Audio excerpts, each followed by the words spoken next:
Shri Venkateswara gold తాకట్టులో ఉన్న మీ బంగారాన్ని విడిపించి కొనబడును. టీమ్ మీడియా ప్రేక్షకులకు స్వాగతం, సుస్వాగతం.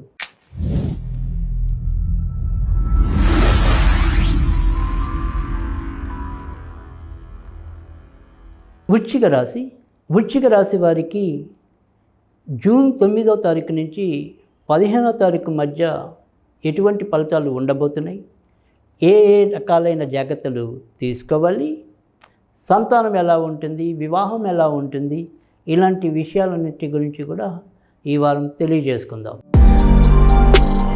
వృశ్చిక రాశి వారికి ఈ వారం అంతా కూడా కొద్దిగా మిశ్రమ ఫలితాలు గోచరిస్తున్నాయి.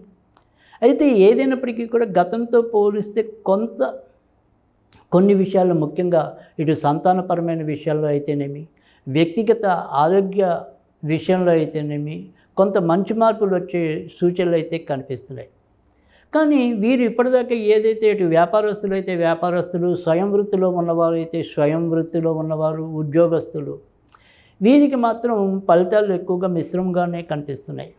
మంచి అవకాశాలు నోటిదాకా వచ్చినట్టే ఉండి ఏదో రకంగా మళ్ళీ అవి మనకి కాకుండా పోవటం అనేది ఒకటి. తర్వాత ఇంట్లో కూడా మానసిక ఒత్తిడి ఏ రోజుకి ఆ రోజు పెరగడమే తప్ప పెద్దగా ఉపశమనం ఇవ్వలేని పరిస్థితులు. ఇటు తోడబుట్టిన వారి సహకారం అంతంత మాత్రంగా లభించడం, మనం ఎవరి మీద అయితే ఎక్కువగా ఆశలు పెట్టుకున్నామో ఆ ఆశలు పెట్టుకున్న మన ఆయా వ్యక్తులు మనకి సరైన విధంగా తోడ్పాటును అందించలేకపోవటం, ఇవన్నీ కూడా మనని మానసికంగా నలిపేయటం అనేది కూడా ఎక్కువగానే గోచరిస్తుంది. అయితే ఎవరైతే ఇంటి మార్పుల కోసం ప్రయత్నిస్తున్నారో, అంటే ఇంటి మరమ్మతులు కానీ, తర్వాత ఇప్పటికీ ఏదైనా సరే ఇంటి యొక్క నిర్మాణాలు ప్రారంభించి ఆగిపోయిన పరిస్థితులు ఏమైనా ఉంటే కానీ, అలాంటి వాటిలో ఎంతో కొంత ముందుకెళ్ళగలిగే కొన్ని మంచి స్థితి అయితే కనుక ఈ వారం కనిపిస్తుంది. ఇక ఫైనాన్స్ రంగంలో ఉన్నవారికి కానీ, బ్యాంకింగ్ రంగంలో ఉన్నవారికి, బీమా రంగంలో ఉన్నవారికి మెరుగైన ఫలితాలు గోచరిస్తున్నాయి. కొత్తగా పెళ్లి కావాలి అనుకునే వారికి వారి యొక్క మనోరథాలు బాగా ఫలించే పరిస్థితి అయితే ప్రస్తుతం అయితే కనిపిస్తుంది. కనుక ఇప్పుడు ఏదైనప్పటికీ కూడా వారు కొద్దిగా ఆయా ప్రయత్నాలు చక్కగా చేసుకోండి, మంచి ఫలితాలు పొందుతాయి. సాధ్యమైనంత తొందరలోనే మీకు వివాహాలు కుదరటం అనేది కూడా ఉంటుంది. అనురాధ నక్షత్రం వారు మరి జీవితాన్ని సీరియస్గా తీసుకోలేకపోవటం, జ్యేష్ఠ నక్షత్రం వారు మూర్ఖత్వంతో వెళ్ళటం, విశాఖ నక్షత్రం వారు వారి స్వార్థం వారు చూసుకోవటం, దీనివల్ల కూడా కొంత ఇబ్బందులు పడే పరిస్థితులు ఈ వారంలో ఎక్కువగానే గోచరిస్తున్నాయి.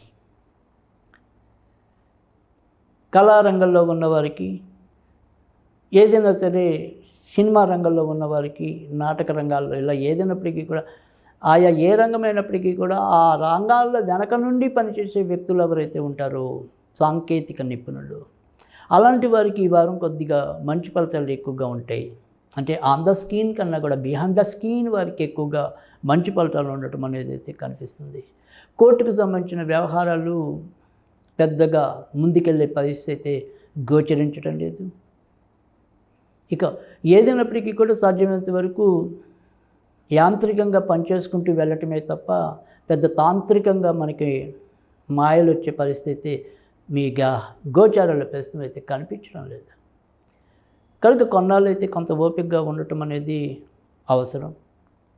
ఇక ఈ వారంలో విశాఖ జ్యేష్ఠ నక్షత్రాల వారికి 9, 10, 12, 14 తేదీలు అనుకూలకంగా ఉంటాయని చెప్పచ్చు. అనురాధ నక్షత్రం వారికి అయితే కనుక 9, 11, 13, 15 తేదీలు సానుకూలకంగా ఉంటాయి. ఈ వారం అంతా కూడా వీరు ఎక్కువగా వినాయకుడికి, సుబ్రహ్మణ్య స్వామికి సంబంధించిన పూజలు చేసుకున్నట్టయితే కనుక మరింత మెరుగైన ఫలితాలు అయితే ఉంటాయి.